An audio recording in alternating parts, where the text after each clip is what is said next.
And we're back at the BS Recess. It's here to talk about the black community and Negroes. Just you fill in the blank. Without further ado, I'm Mitchell Velez. I'm Devin Gaston. We're here to kind of rip apart the black community and why we feel that there's a certain level of pride that we're missing out on as a black community going forward. So, being black and what that means to me. So I came from Newburgh, New York, foster care system, grew up in a Spanish household, grew up in a lot of white communities, suburban, little background about myself. It's kind of my upbringing. So I've been able to see the black community from kind of a first-person perspective, but also a third-person perspective because I grew up in a culture that just wasn't black. So my levels of experience in interacting with other black people was kind of secondhand in a way. Nothing about my rearing had any, I guess, African-American or what would be the stereotypical Tyler Perry African-American upbringings. It's funny when I watch those movies, I kind of actually don't get it. But I live in the black skin and I absorb and actually experience 100% of the discrimination part of it that goes along with it, and the societal issue with being black. Never really got any of the I get the jokes and some of the stuff, but like I learned through the references of Kool-Aid references and fried chicken and all the other bullshit that I grew up eating patanos maduro, but that's a little background on me.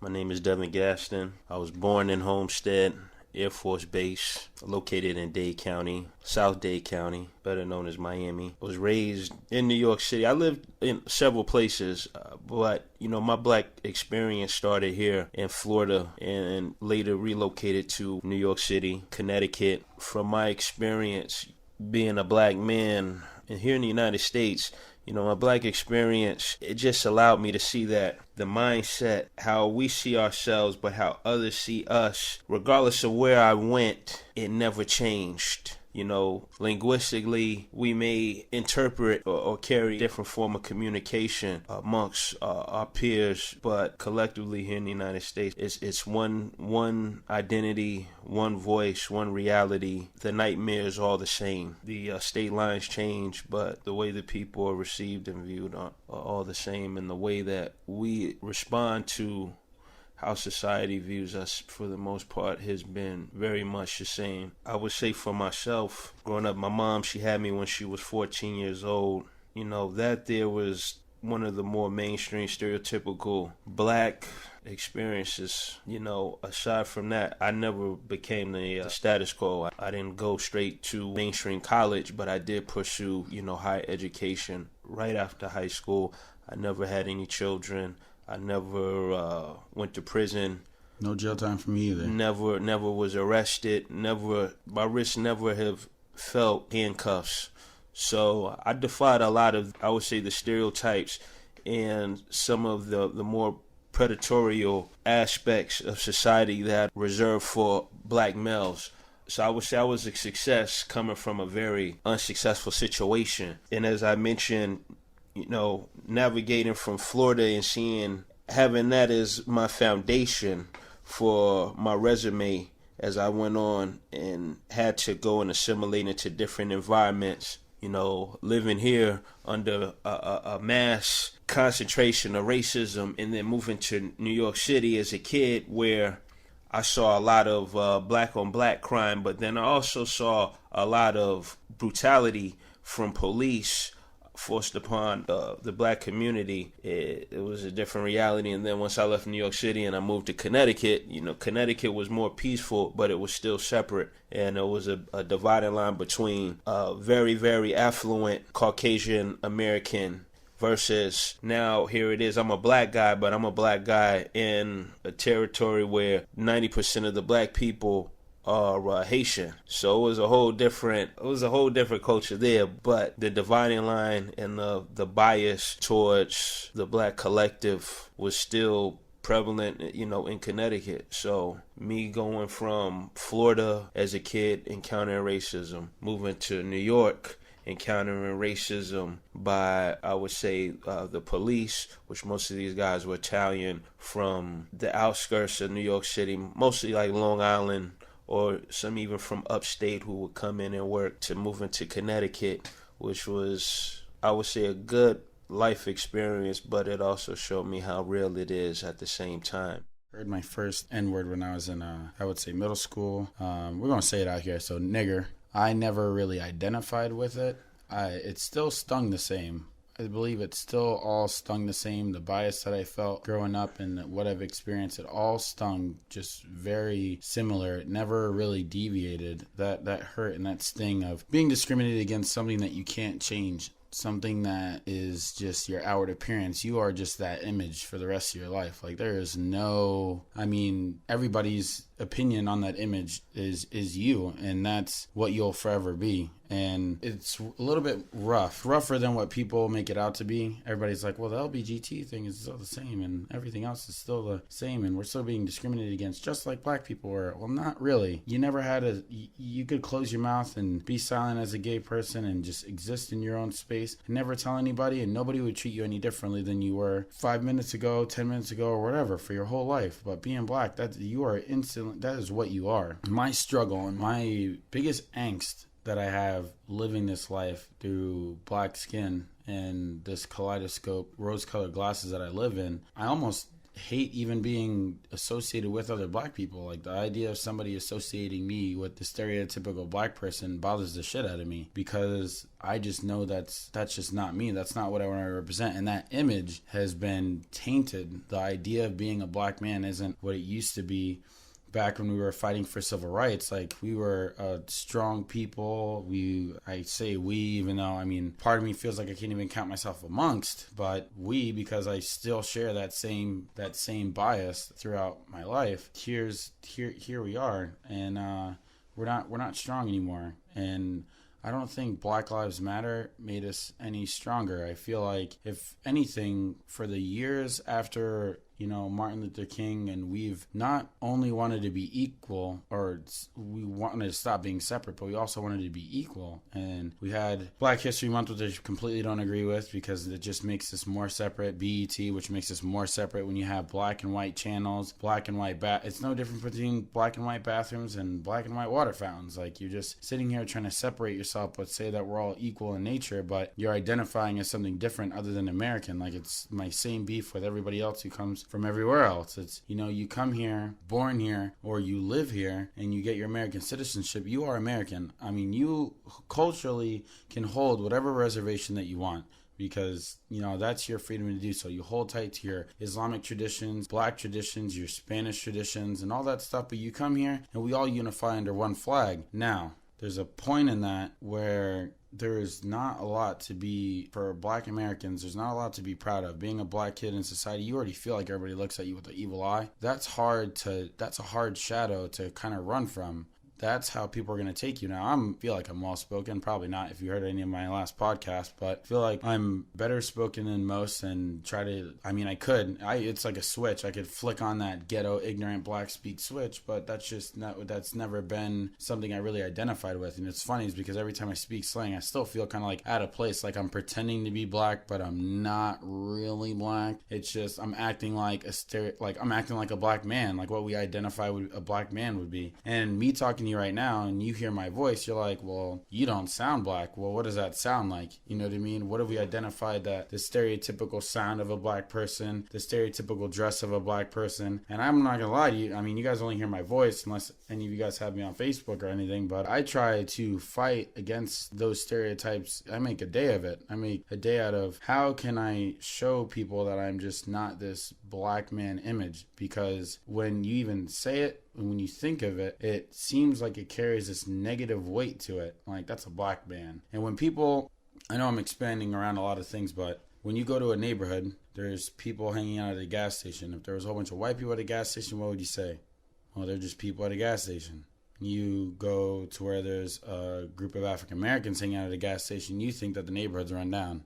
You think that, it's ghetto, it's this, it's that. It's just this negative feeling. My life, coming from foster care and growing up in a Spanish family, was I could either identify with Spanish, and that was a struggle because I had black skin trying to be Spanish. Most people try to confuse it with Dominican and all this other stuff. Talk very proper, so don't really know much Spanish, even though I grew up, in this Puerto Rican household. But so I had an identity crisis. a big time when I was a little kid growing up, and I was like, it almost felt weird because it's like I could almost choose what I want to be. Grew up Spanish, lived in a lot of white neighborhoods besides Newburgh, New York, where I'm from, for only up to age 7, so that wasn't really like a mind molding stage for me as a young adult. So I lived in Florida my whole life, and then there was always the white kids and the black kids, and when I sat at lunch, I sat with diverse group of kids. Like, I had football players, I had goth kids. We all sat at this lunch table, and we were the only ones that seemed like we mixed the lines. So growing up in high school, I was like, man, do I want to be the gangster and the thug? Because I tried them all out. I did. I took my time and I tried all the Kool-Aid.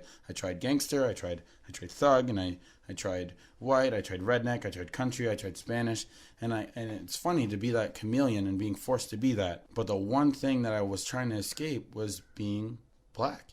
And there's no escaping that. I mean, it's funny is I've been judged before somebody has ever talked to me, and then I've been judged after people have had a conversation with me, and my after conversation is completely unparalleled, and people actually give me a chance, and you can see that people warm up to you and just kind of like you for who you are. But at first, being muscular and black, people are just so apprehensive and defensive. Like, strength and black skin doesn't really correlate. Like, I feel like if I was like a Chris Rock or, skinny black, not really threatening black, then I'd have a better time. Well, you'd still have a hard time. You speak of Chris Rock. Chris Rock is from the same neighborhood I grew up in.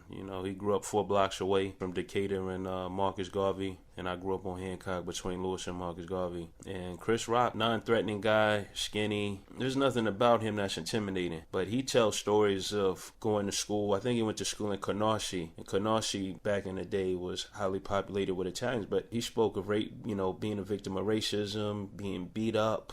He's a guy from the hood, but he was a nerd. He wasn't the guy that was trying to help strengthen the stereotype. He was trying to defy the stereotype. And ultimately, you see later on in his life, he made it out of the ghetto. But a lot of his comedy is deeply rooted in the pain that he experienced of having to conform to this world of duality which we live in. And Mitchell speaks about having an identity crisis. Being black, I think every black male has an identity crisis, and you have to kind of pick one of the two evils, and it's like, either you're going to go left or right. Now, if you go left, you're ultimately pledging allegiance to the world of criminality.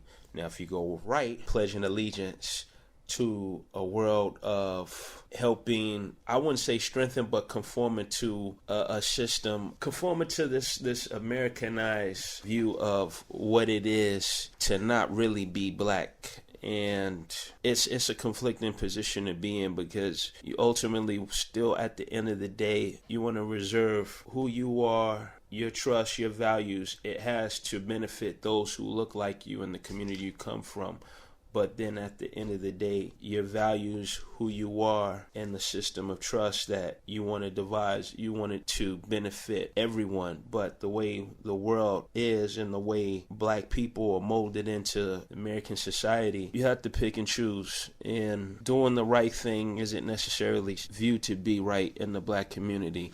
And then when you do merge into, a non-black environment, you're not really received, 100%. You're still viewed as being worthless. You're viewed as being threatening, and you're subliminally questioned, like, why are you here? We don't want you here. Like I said, going back to Chris Rock, he talks about the black experience, and we can all relate to it. Me, when I was a kid, like I said, my mom had me when she was 14 years old. Right after I was born, moved to Germany, lived there for about 3 years. Probably like one of the few black families on the base, predominantly white. Came back to Miami, lived with my dad, a place called Goose, which is a subsection of Color Ridge. Very, very rough area. The strong survive. I just remember when my mom actually came back from college and decided not to go back because she felt like the environment I was in wasn't going to produce a great outcome that would cater to my well-being. We wound up moving to Pompano, and I went to a private school called Children's Workshop, and I was one of 3 black kids in a predominantly Jewish, private school with all white kids. And that was probably one of the best but worst life experience I had, because my mom worked 2 jobs to send me there. And because, my mom was a young parent, a young black parent, no one took her serious. But the fact that she was serious about my education, there was people who were older than my mom who they were in the age bracket of her parents, and they looked down on her and they looked down on me, and they felt I didn't need to be there. And I experienced a lot of racism from my fellow classmates. But I had a teacher, her name was Miss Bischoff, and she was from Ohio, I remember. I wound up flunking out of the first grade, got held back when I was in first grade. And that was like one of the most traumatic things that ever happened to me, because I couldn't understand. Here it is, I excelled in everything. And outside of school, I knew how to survive because I had came from the ghetto. So I was already accelerated socially. Even as an athlete, I played every sport entire life. But at that, we're talking 5, 6 years old, ran faster, could hit a ball harder, knew how to play football just from the fundamental stages of playing as a kid in the ghetto. And then here it is, I go to this private school, and everything that I look back, my mom gave me, like, they would do like academic reviews, and the way that they were describing me was as if I was a child who was incapable of learning. And just to backtrack on that incident, I just remember my teacher, Miss Bischoff, would put me, I never sat in the front of the class. I always sat in the back of the class, but she would turn the desk around. So here it is, class is being held, and I'm the only black kid in the class, and she would turn the desk around. And this is the first time I spoke about this, because I want my story to be told, and I want people to understand, okay, this is why I am the way I am, but this is the way a lot of black males in society who never really had a fair shot in their early fundamental stages. These things break you down, and you have to become a brick wall as an adult, and you got so many layers, emotional layers of trauma. You got to combat those in order to get to the next stage. And then, for me, like I said, living in that world of duality, mom, a young parent, just trying to make it, sends me to all white school. Live in a predominantly all-black community, even though we always had, like, my mom, we lived in decent places, but where we were physically was always in the grasp of black people. And who my mom was not necessarily a reflection of where we came from, especially living in South Florida, which is very culturally stagnant. And at that time, and even now, when I would go to school and then I would go, leave school and go and have to play with my peers, I just sometimes would question, like, man, who am I? Where do I actually fit in? Because I communicated differently from my black peers because I went to school with all white kids. But I wasn't a white kid at the end of the day. And then Talk white. See, that's my biggest issue. Sorry to interrupt, but it brings up, you are black enough on the skin color to be black, but the way you talk isn't black enough to be one of us. And then it's the opposite for the white males. It's, you're white enough to where you talk and the way you represent yourself is in that type of fashion or in the correct whatever fashion, but then your skin color is too black to be one of us. Yeah. So then you're in this middle ground. You're too white to be black and too black to be white. Yeah. I mean, we go from like relationships, dating, society, jobs, job markets and stuff like that. Like, it's funny when people say that you speak very affluent for a black person. You know why that bothers me? It's because it's for a black person. That phrase right there, for a black person. Like, I can't just speak affluent just for everyone. Mm-hmm. But I would have to have this crazy, I guess, Neil deGrasse Tyson fucking speech for them to be like, oh, you speak affluently better than everyone else. But if I'm not on that level, if I'm nowhere near the Tyson level, then I just speak better for a black person. Mm-hmm. So it's good enough because for a black person, I'm exceptionally well, but I am a black person, so I'm still discredited. My question, my biggest things are, Black Lives Matter. I don't feel like I'm kind of part of the crew, part of the ship, to quote Pirates of the Caribbean. I don't feel like that really pertains to me because, I mean, aside from everybody's lives, like everyone's lives mattering at some point, like we all matter as human beings, Black Lives Matter, like, I get it. There's a lot of shootings that happen and things that kind of led up to this, to where we as a society feel like black people didn't care or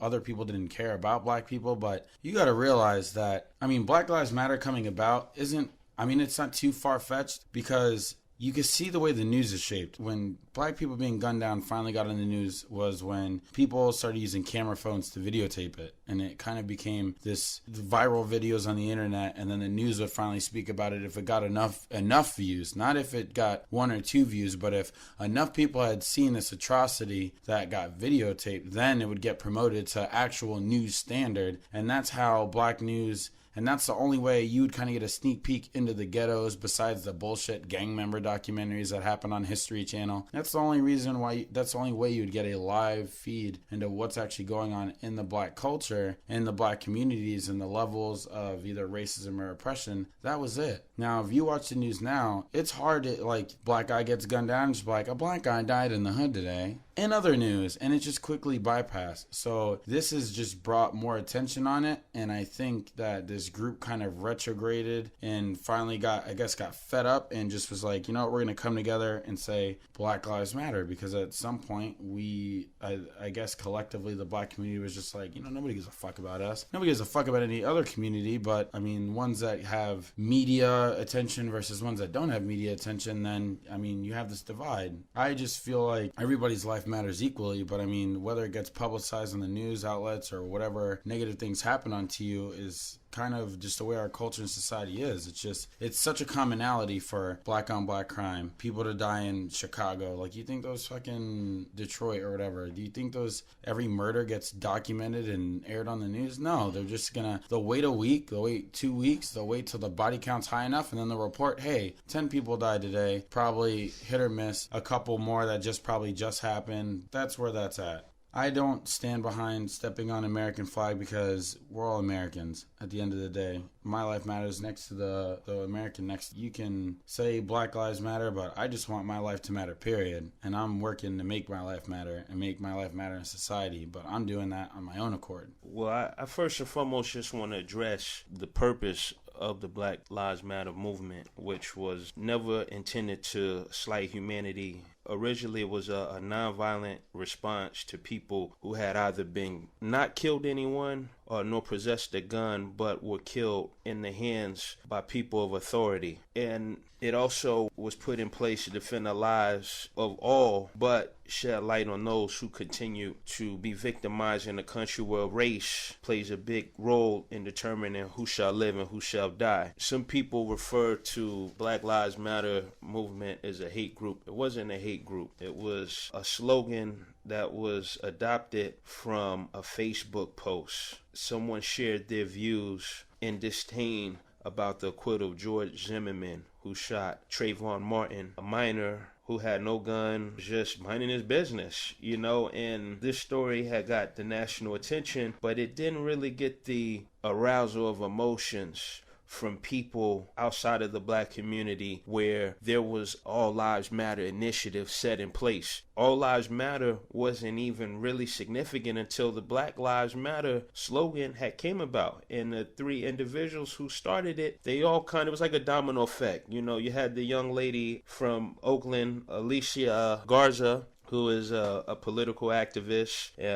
/ writer from Oakland, which, let's make it very clear, Oakland is where the Black Panther Party started. It's where a lot of political movements started. So she is from a place that is the grassroots for, I would say, the conscious aspect of America. If it wasn't for Oakland, then, you know, hey, where would black people be? We needed somebody to go out there and challenge, you know, people's thought process. We needed people to challenge the authority of police. And let's keep it all the way 100. You know, police weren't never really nice to black people at one point in America. And I mean, even now, they're still not. A lot of the people who question, you know, this All Lives Matter, you know, movement and how it demeans and separates society, you know, we never talk about our views or the importance of society coming together until somebody gets shot. And the silence that we see from one side, the chatter we hear from others, that automatically lets you know that there's a division. It's not the crime that took place. It's just people's perspective and interest of the victims and how people respond to the aid of the victims that divides us. It's not movements. It's people's preference of people. We talk about being black and the black experience as Mitchell stated early on in his introduction, affluent black guys like ourselves, here it is. I don't have a criminal record. Mitchell doesn't have a criminal record. He's in college, I'm in college. We're doing everything to better ourselves, but we're in an environment that does not endorse us. Now, if Mitchell would have died tomorrow, I think there would be more black people who would seek coming to his aid and creating the attention that he needs to get the justice if he was in a situation where he was unjustly treated, was no longer here with us. And not to discredit any of his peers that, may be non-black, but Black Lives Matter movement was set in place to kind of provide that aid and the voice for the unforgotten demographic, or the forgotten demographic of the United States. And it's been not just black people, but poor black people. Anybody that's poor. You can be white, you can be, Mexican, you can be Cambodian, Filipino. Like, when people are poor in America, they're not viewed as being worthy. They're forgotten. And for the most part, when I talked about my black experience of moving from South Florida to New York to living in Stamford, Connecticut, what all three of those different regions of black people had in common was poverty. Within that culture of poverty, this is what you had to deal with. You have to deal with, police brutality. You have to deal with black on black crime. You have to deal with like every low level. And it's true. No one cares about you. No one. So yeah, like I said, you deal with every low level scenario. And at the end of the day, we needed something that was going to not get the attention of non-blacks, but even blacks, because we don't value ourselves as we should. And, Mitchell said he grew up in the foster care system. There's so many black males that come into this world who have no type of shield.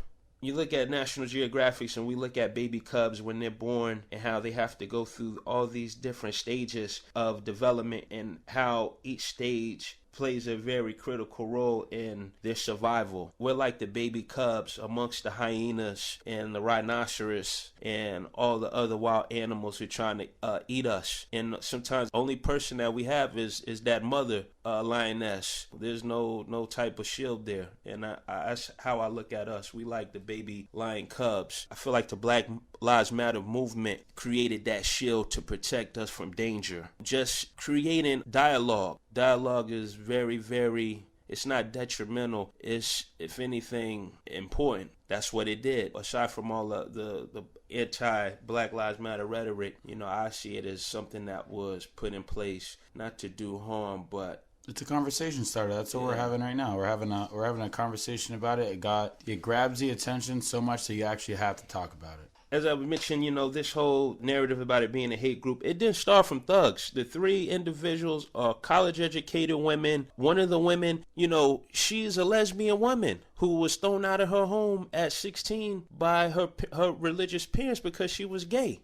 So right then and there, she had an interest in catering to people's rights to live their lives freely without having to be condemned for who they were. When we talk about Black Lives Matter, we have to talk about the underlayers that aren't exposed. This movement started from people who created movements within the LGBT community. And that's another topic of discussion too, the parallels of being black and gay. These people have worked heavily in the black community and the gay community to bring awareness to some of the atrocities that both parties have dealt with. And here it is, because I feel it's a platform set in place to decriminalize some of the hardships that take place in the black community. Is being attacked. Because it's something positive, is viewed as being negative. And we've seen historically, whenever there has been people of the black community who've taken initiative, try to repair some of the, I would say, some of the dysfunctional aspects of society, these people have been shunned to the extent that they've lost their lives. We saw it with Martin Luther King. We celebrate Martin Luther King, every year. We saw it with Malcolm X. We saw it with John F. Kennedy. We saw it with Medgar Evers. Robert Kennedy. Robert Kennedy. We saw it with Fred Hampton in Chicago. Emmett Till. He was one of the individuals, and if it wasn't for Fred Hampton, we would have never had Bernie Sanders. Bernie Sanders was under the tutelage of Fred Hampton.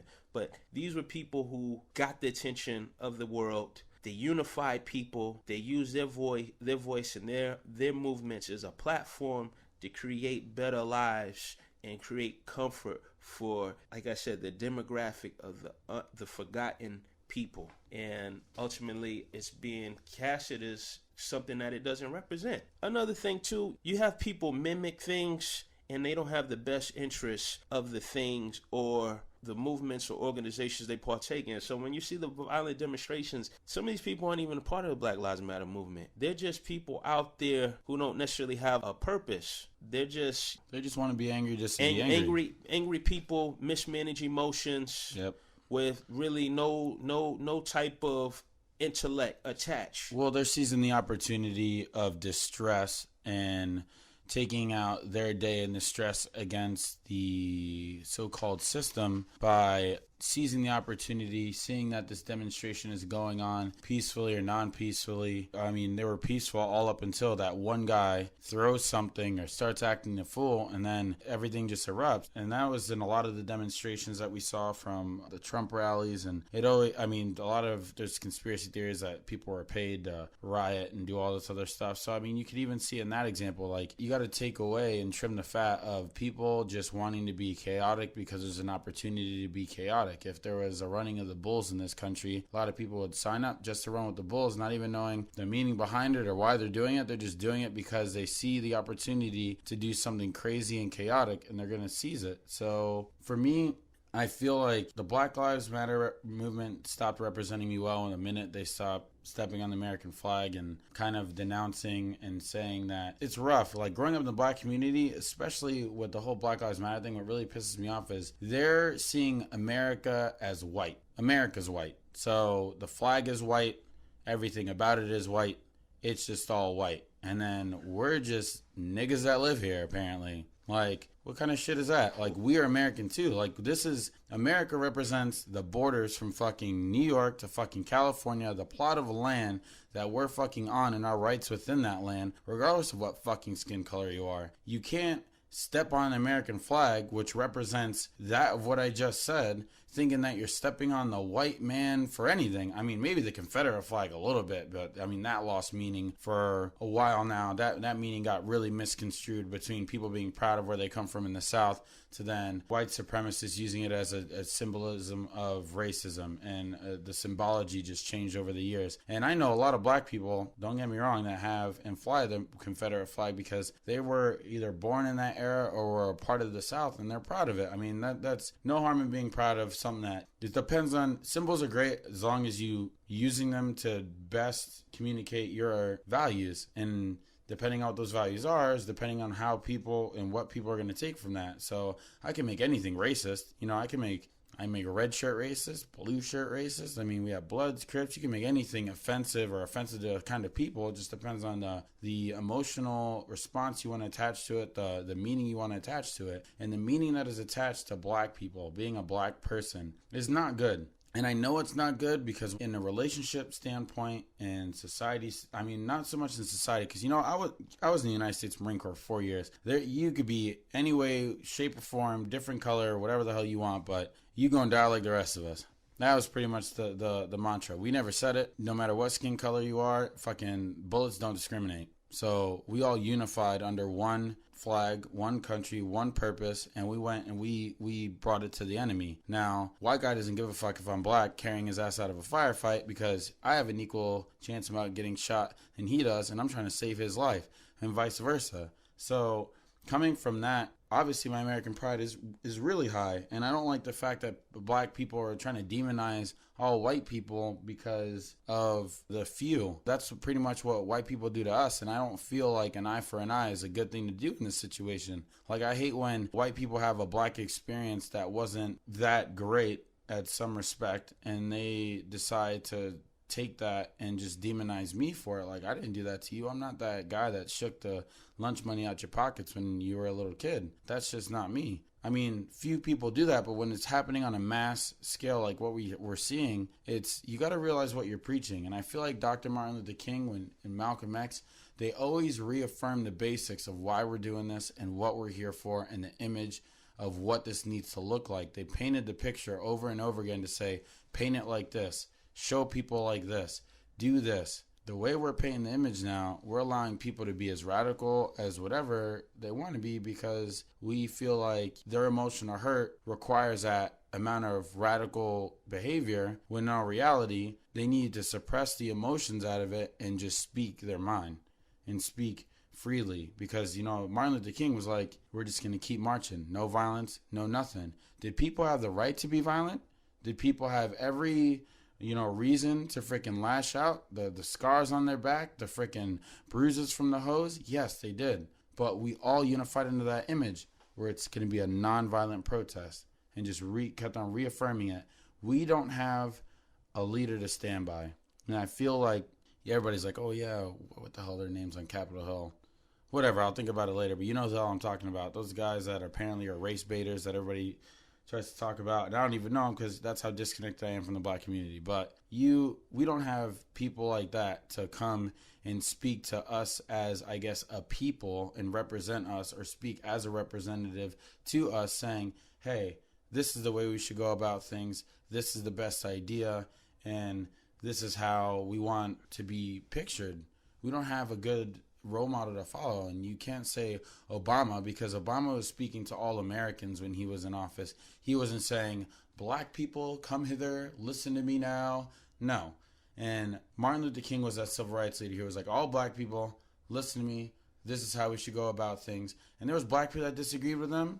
There was white people, obviously, that disagreed with him. But there was the majority of us agreed and decided to conduct ourselves in a way that was proper, to where we could voice our right to protest without this bullshit. And that's where the image gets tainted. The LGBT community, the feminist community, the black community, all you need is that one person to do a distasteful act in the name of your cause, and it ruins everything. When feminists started man-hating and bashing males, a lot of women stopped trying to get behind it because they were like, I don't hate men, I just don't like the inequality that's brought about it. So they were like, I'm for a little bit of your views, but not for all the hate and all the attacking and all this shit that it ended up becoming. So in that regard, it's really hard for me to stand here and say that I'm a proud black American. I'm proud in my own right for the things that I've done, for what I've accomplished and what I've brought forward. Now the problem is that there's a lot of individuals out there who discredit a lot of what I've done just by existing or doing the exact opposite. Well, at the end of the day, you can only be who you are and what you can be. But I just feel like I wish I could just, walk in the room and be like, I'm a black guy with confidence and just have that level of respect. But I always, I walk in the room now and I feel like I'm already on the defense. I automatically start bringing up, I was in the military, I was in the Marine Corps, I did this, I did that. I'm an activist here, I go to college, I do cybersecurity, just to be able to give myself more credibility, so then it starts washing away my skin color slowly but surely, and people just start seeing me for an individual. I just feel like it's almost a little bit unfair to me and Devin for that even having to be a process or a methodology of what we have to go through in our daily lives. That's a battle in itself. I'll say I'm proud to be a black man. And I say that I'm proud to be a black man, not for the experiences of the mistreatment that I've experienced in both the black community and the white community, but what I've been able to overcome and some of the gifts that I possess. My spirit is still intact. I was put in situations where living in a certain environment and being around certain people, they tried to break me early on. I tell my story from being a kid at an all-white private school, being held back, told I was stupid, I would never make it, and I'm still here today. Not being valued in the eyes of my white peers and not being valued in the eyes of my black peers. I still stand tall. I persevered. I'm a good representation of what it means to be black because, like I said, I never tried to strengthen the stereotype. I did everything in my power to defy the stereotype. And, when I look at some of the guys who have made it economically, the people like Lil Wayne and there's a whole list of entertainers and athletes who Denzel we put in position to represent us. And Morgan Freeman. You mentioned that we don't really have those leaders. A lot of those leaders don't exist because true leaders don't value money. They value people. And until you have a leader who's going to look at those that he's leading as his children and not as a tool to exploit for economic advancement, we won't get ahead. And that's what the black community has had. We've had people not speak up for us, but they've used us for the economic gain. Now, Lil Wayne said black lives don't matter, all lives matter. But when he speaks in his raps, he speaks directly to a black demographic who sympathizes with his lyrics because they live those lives. Even though the rap music is adored and appreciated by everyone, his demographic that has allowed him to get to his level of prestige, the black people. And that there in itself is a failure to the black community when you have people who come in and leech off of you and don't give nothing back. And that's what it's been. It's been, okay, let me take, but then at the end of the day, I'm going to create a border and separate you from me. So we've had borders in the black community set in place to separate us from successful black people, but also not just successful white people, but just your everyday mainstream white person. Even poor white people are perceived to be better qualified than a rich black person in the eyes of many. That there has been the biggest injustice we face. And I feel like once those borders get knocked down, then I think the black community will elevate. But there's going to be a lot of internal strife for a long time in the black community because the lack of cultural exposure is going to continue to cripple many of us. People like myself and Mitchell, when we talk about sometimes feeling a little bit different, not 100% embracing the mainstream black identity because just who we are doesn't necessarily merge well with a lot of the characteristics that have been placed on us. Like I said, I know I went to jail. I don't have any illegitimate children. I don't even have children. Yeah, I never even had a mistake. I never had to send a woman to an abortion clinic. These are things that you don't hear, when other Oh, people promote the black image. The black image has always been celebrated through some type of dysfunction, whether it was violence, infidelity, single parent homes. Yeah. It's always like the worst case scenario. That's why we always die first in movies. And then we celebrate it too. We celebrate a lot of the buffoonery. Like I said, we celebrate people who let us down. Lil Wayne. I don't want, there's certain people I want to say, but then they've kind of redeemed themselves, so I won't put them on blast like that. Even some of the politicians, some of the mainstream politicians, I think earlier you were trying to get at, maybe you were referencing Al Sharpton, Jesse Jackson. No shit. God, I couldn't get it. And then I can even go back to the conscious black community. You have guys right now, the Brother Polites, I mean, red pill, blue pill, like those are good guys. But then they've been viewed as false prophets because they've created an interest of their lectures and they've sold a lot of their information to the general public. But you have these people complaining that these guys have taken my money. I never got this book. I never got this shirt. I never got this. So this is what we deal with in the black community, which has created a lot of animosity. So when we talk about black on black crime, a lot of it stems from people not being 100% honest, not being trustworthy, lying, and stealing. So these are ingredients that breed violence. But then when we go outside of the black community, we have people who come into the black community, they come in and they don't embrace us with an equal amount of adoration that we do for them. You treat it almost like a stepchild. It's the Cinderella scenario. That's annoying. You clean, you do everything right. I can't step into a fucking black hood without people looking at me, mad at me because I'm not like you, because I decided to be a little different, because I have shit and you don't. I have to be this outcasted black person. Like, you ain't one of us.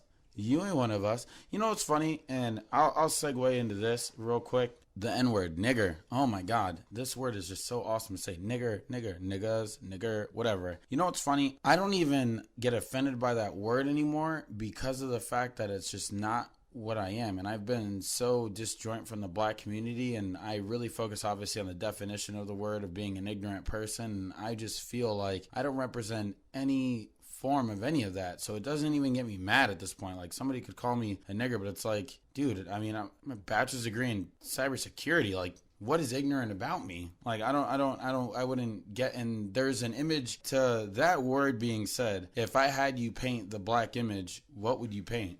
The pants sagging, the dirty, the stained up t-shirt, the poor, impoverished black guy, right? And if I said black guy, what would you paint? And how different would those two images be? They'd probably be pretty fucking similar. Because bet money you wouldn't paint a black guy in a business suit.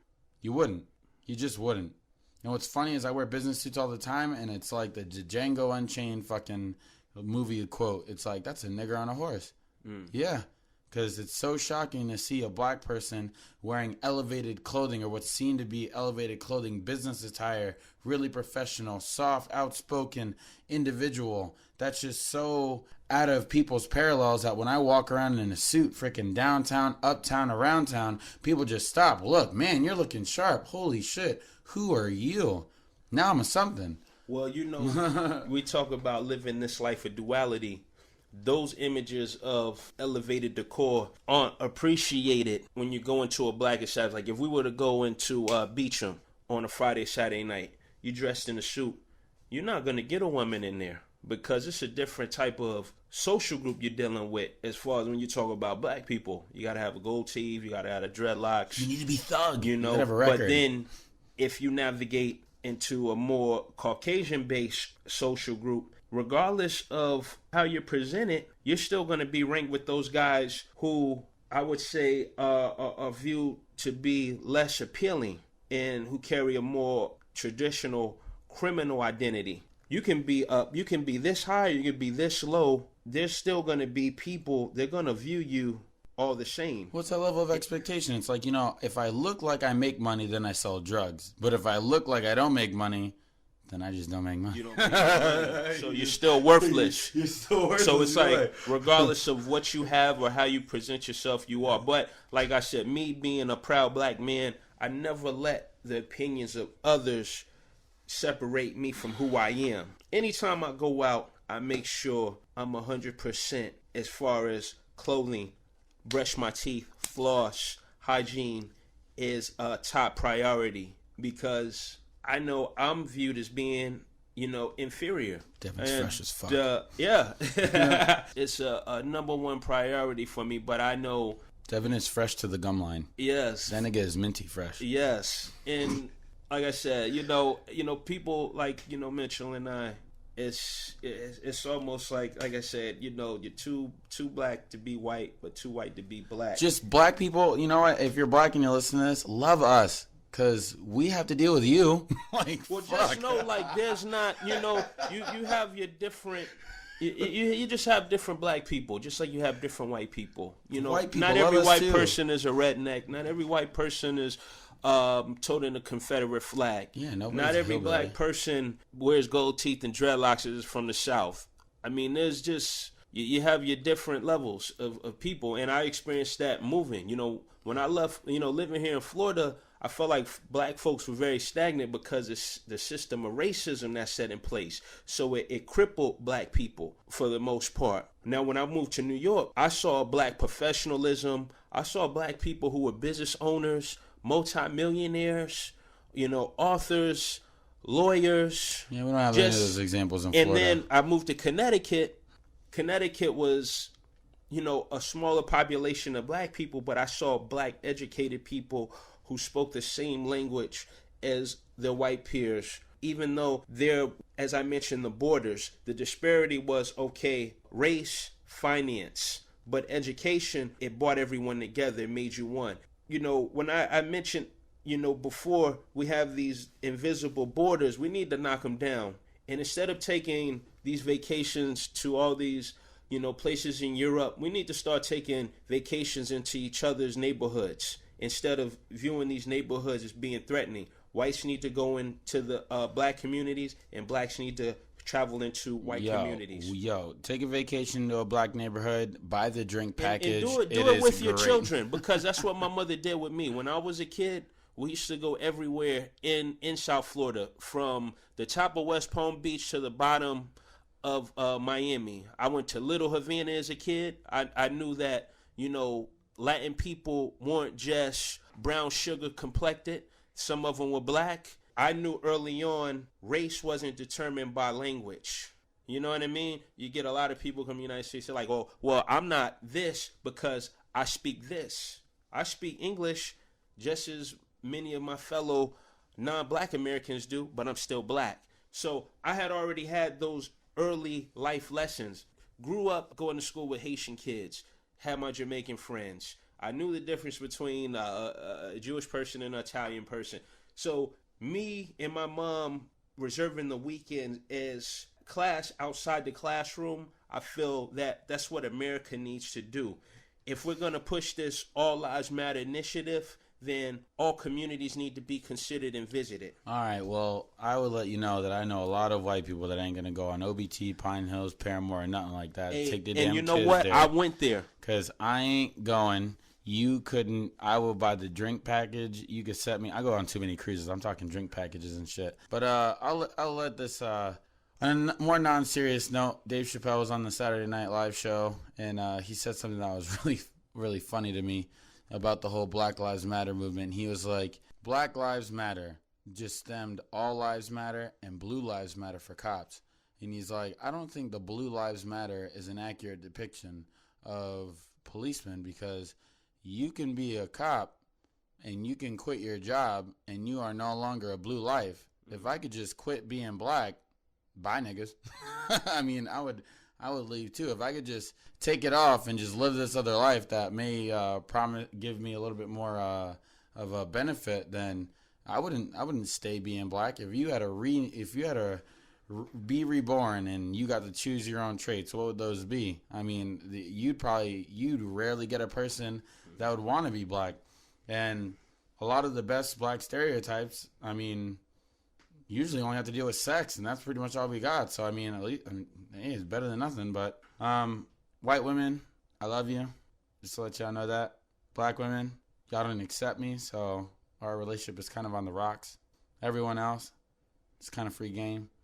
I'm a multiculturalist when it comes to relationships, but I also feel like there's a level of acceptance that certain cultures are willing to accept from the black community. I know a lot of Asian and Pacific Islander cultures look down on the black community as if a person from that culture would marry a black person, they would think that person married into poverty. It's not even also marrying into a physical poverty, it's marrying into a social poverty. And I feel like when a lot of Asian Americans and a lot of immigrants come here, they want to marry white Americans because of the fact that they feel like you're marrying into privilege. So that's where the white privilege thing comes from, is who's going to have a better off life, who's going to have a better off time making it through, who's going to have less discrimination against them.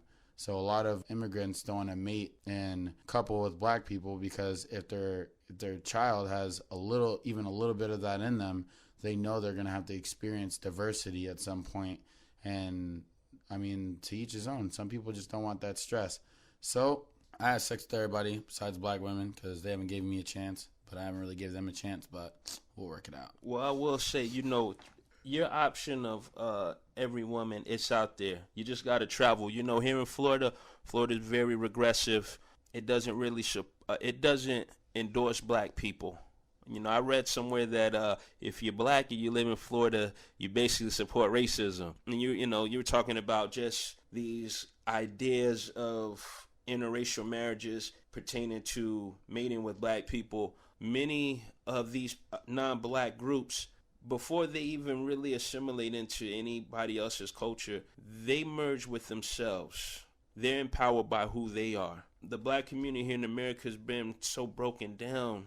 We're not even empowered by each other because there's so many layers of self-hate. Yeah, and a lot of it has been because, from my experience as a black man, I hold myself guilty of doing it. You cater to everybody but yourself, and you cater to everyone who doesn't necessarily cater to you. I had my awakening, and I've dated all different type of women. I think it's because the cocoa butter thing. I don't know. I just can't get past that, and the shea butter, and I don't know what the fuck that shit is. Well, a lot of these things, your ends aren't straight, and your ends, but your beginnings are. I don't know, black girls. I don't know. I try to relate. See, I tried. Well, these are like cultural remedies. These are things that pass down from your grandparents. So cocoa butter. People say that, but Cocoa butter works. That's crazy though, because that's what I wanted to. That I guess that is a small example of my lack of knowledge or my ignorance in the black culture, because I was never raised that. I saw it. I saw through my black friends of that being a thing, ashy elbows, all that shit. Like all that stuff was never a part of my daily bread. And what's funny is my friends ask me, why don't you find black women attractive, is because, if I would have grew up in more of a rural black area to where that I was around friends that equally shared that same mind, then I guess I would probably, my levels of attraction or my levels of desire to date somebody black or to find the beauty in being black, again, as we were saying, a lot of self-hate. I mean, just my own skin color versus somebody else's, then maybe things would have changed, but that just wasn't for me. So it was weird. My friend's like, why don't you, like, it's just so off-putting. Why don't you like black girls? Like, why do I have to? Tell me why I have to, and then I'll tell you why I don't. Well, the kind of brother you are in a city, see, Orlando's not a chocolate city.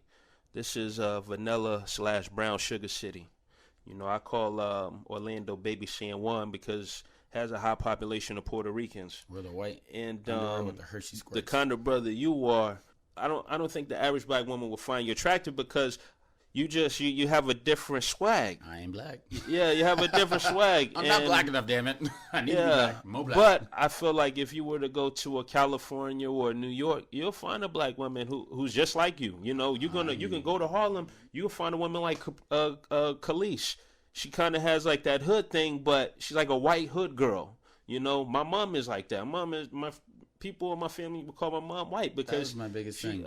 Just the way she spoke, her world knowledge, it was different. That's where I want to find. I want to find the educated black girl just like me, and I swear I'll date her. I'll marry her and prove the world wrong that I'm not a racist or a bigot, and I do find black girls attractive. I just haven't found the right one. And for what's funny, and it's always, that's when I know I'm not black enough. Black girls tell me, they're like, why don't you talk like me? Why do you hate when I talk ghetto? Why do you hate when I talk slang? Blah, blah, blah. Why do you dress like that? Why do you dress like a white person? Why do you dress so different? And then I slowly realized that they really want somebody to personify that black stereotype with them versus finding somebody who's different. And it's them fighting indifference versus me fighting it. So, like I said, we have to travel. Yep. You have to go different places, meet different people. When I was in California, I met two black guys at two different events. One guy was from San Jose. He spoke like a Mexican. He was from, I think, East San Jose, but he was in that lowrider community, grew up in a Mexican neighborhood. I met another gentleman, black guy, said he was from East LA. Just had everything. Like this guy, swag Mexican. He spoke like a straight essay. His black experience was different. Many of us come from different places. We have different lives. The reality that we share is our skin. And our skin, for most part, is viewed as a sin. And this is why we have all these different initiatives to bring awareness to all the different forms of threat placed upon us. And like I said, that's why we have the Black Lives Matter movement. This is why we have the Dave Chappelles and the Chris Rocks who create the dialogue. It's comedy, but it's reality. Somebody has to say it. Somebody has to say the N-word first to get the tension out of the room. I have a lot of my white friends like, when I meet white people, new people, I just like to fuck with them sometimes. I'm like, just say the N-word. Just say it once. Get it off your chest. And after they do, I'm telling you, it just eases the tension out of the room because there's just no... I don't know. It just releases just this awkwardness. Well, the N-word is something, I'm not a fluent user of the N-word. Yes. And if I do, I don't even use it in mixed conversations or public places. It's something I really try not to use because, like, I wouldn't call someone, just as I don't use, I don't say nigger in mixed environments. I don't utilize the word cracker either. And I've had a lot of, recently moving back to Florida, I've had so many different episodes of just dealing with people who were racist, and I never was like, those motherfucking crack. You know what I mean? It was like, okay, well, this person is who they are. And you get frustrated, but I don't want to get so frustrated where I'm removed from my humanity and my value of language and good usage of language. So like the N word, I don't use it because it's a traumatic term, and it's not a term that I feel it doesn't celebrate black people. It's almost like a form of a treason when you use it. Even if you use it with another black person, you're betraying your ancestors. I feel like when I use it, I'm betraying my grandmother, whose father was hung here in Florida by a group of white guys because allegedly he had raped a white one, which he didn't. You know what I mean? But it was done because they wanted his property. Like that word, it has so much negative history. It's not something I like to use, and I don't like to use it here in where I live at here in Orlando, because there's not a lot of love for brothers here. So I don't want to entice somebody to feel like, oh yeah, they can call me the N-word. But I tell any of my white peers, you do what you want to do. If you're going to use this word, make sure you use it and you celebrate the demographic of the people who that word has been used to define. So make sure you break bread with that community.